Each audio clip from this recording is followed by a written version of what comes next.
Kasama ko be the player of the game from the TNT Tropang Texters, Ranidel de Ocampo, 22 points, may 5 rebounds. Kasama rin natin ng kanyang mga chikiting, si Francesca, si Rani, at saka si Steph. Wala lang si Madeline yung panganay.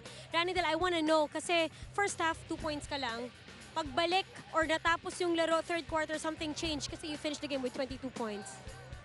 Kasi ang mga attempt naman sa mga teammates ko nung first half eh.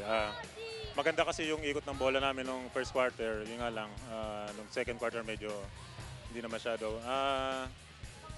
Nung second half naman, nagkaroon ako ng maraming opportunities, so ginrab ko na yung mga yun. Ano masasabi mo sa pinakita ng rookie ninyo, si Roger Pogoy, yung huling instances, may nakuha siyang magandang offensive rebound, he shot the free throws, he gave you hustle, so far so good for him. Yun naman ang gusto namin sa mga rookies eh, yung energy, yung mga effort.